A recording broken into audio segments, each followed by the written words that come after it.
introducing your meal prepping to gets you back.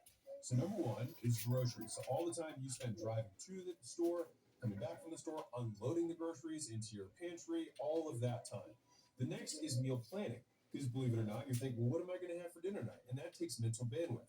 On top of that, you have, okay, well, if I know what I'm going to have, I still have to cook it, right? And then after you do the cooking, what do? You got to do the cleaning, right? And then on top of that, you then have to still prep all the food, as in, like, I have to store it, and I have to put it away in the fridge, and I have to portion it out if you're going to do something like that. And whether you do it at the time you cook it or when you eat it, you're still portioning it for yourself.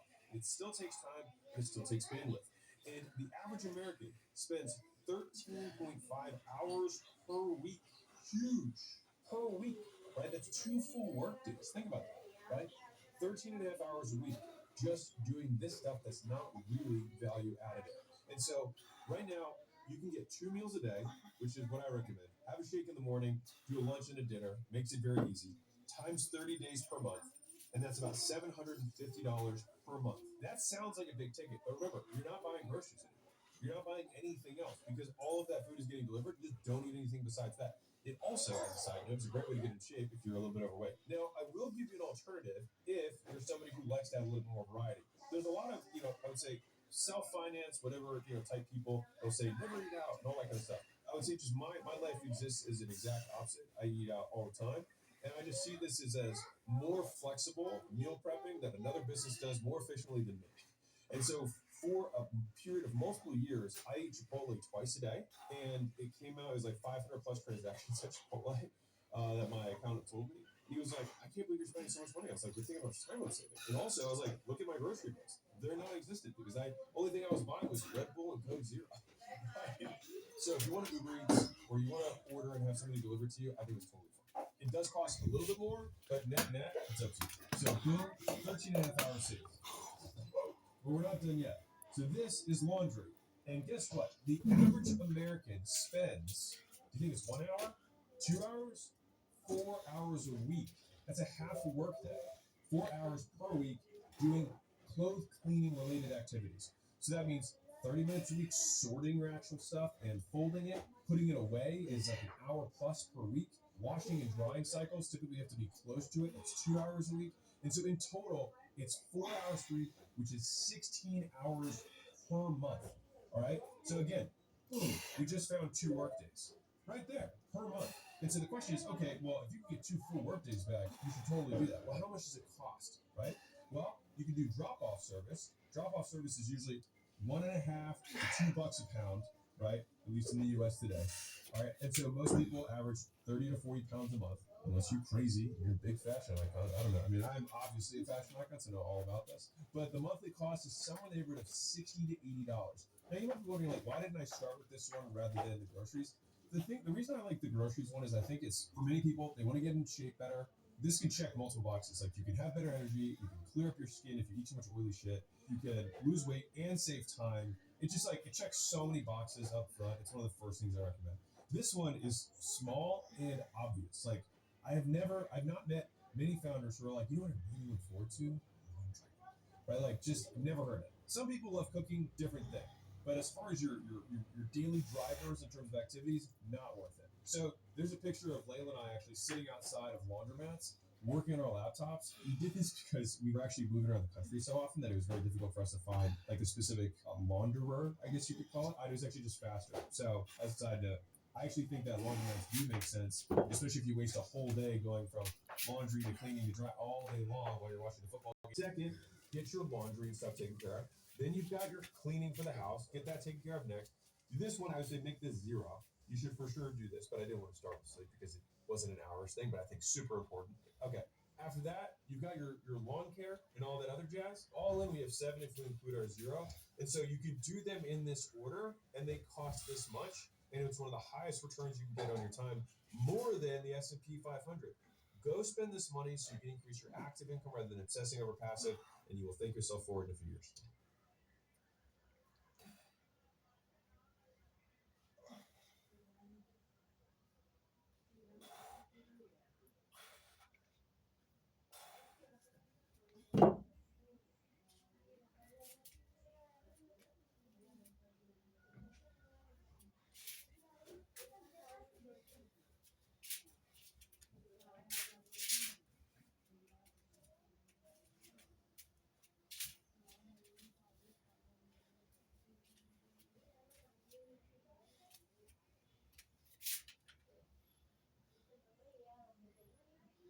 This is my most brutally honest advice to my younger self. You can beat 99% of people simply by continuing to work without needing your immediate reward. This bit is advice to my younger self on how I work harder. You're going to lose sleep. You'll doubt whether it'll work. You'll stress to make ends meet. You won't finish your to-do list. You'll wonder if you made the right call and have no way to know for years. But that's what hard feels like. The other great reason for working harder is that the harder you work, the more you realize what you used to think was hard work isn't even close to what you're capable of. Because if you want to know what the most dangerous money-making combo in the world, it's work ethic and time. Because once you realize just how much more work it takes to get from good to great, you realize you can only be great at a few things and you're forced to ignore the rest. The amount of work it takes to be good negates the ability to be great at more than one or two things because there's just only so much time. It just takes work, shitloads and shitloads of work. And every time I dress it up or cut a corner, I get brutally reminded by life that the work just needs doing. So yes, this is your friendly reminder that it's okay to work on weekends. I used to think that if I worked on something for a day, it was a lot. I was like, dude, I worked on this for a whole day. That was like a huge amount of work. And I would say that to someone to show them how hard I worked. And then it became like I worked on this for a week and then a month. And I would say now that I can work on the same project for a year or 2 years. And that's what, like, to the books has been huge projects for me. My quickest shorthand on the shift in work is that I started counting in hundreds. Hundreds of minutes, hundreds of hours, hundreds of days towards a specific goal. If you count in hundreds, it just automatically forces you to do a significantly larger amount of effort, just sheer volume of work. I think one of my favorite parables about work is that there was an art class. They split the class into two groups. And one group, they said,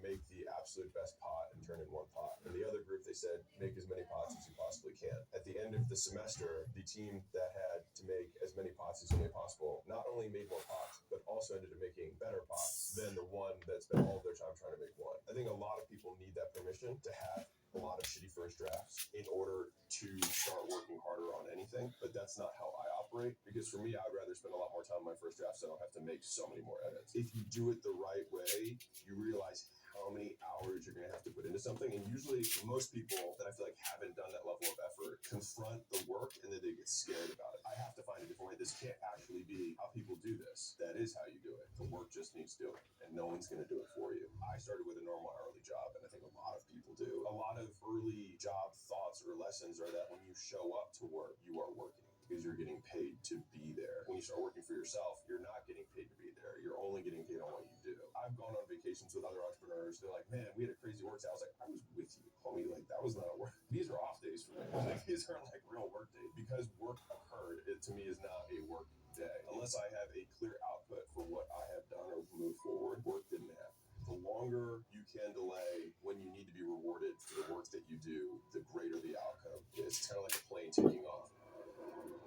The longer the runway, the bigger the plane. And so a lot of people can barely even get bottle rocket off the ground because they have such a short attention span and such a need for immediate reward. If you feel What is up, YouTube?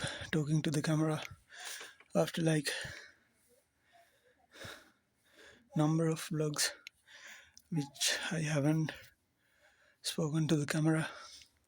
I'm figuring my ways out of doing these vlogs. Whether I should do completely cinematic or should I speak to the camera while I'm recording. So this is how it goes.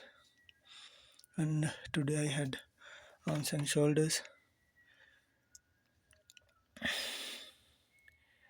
Yeah.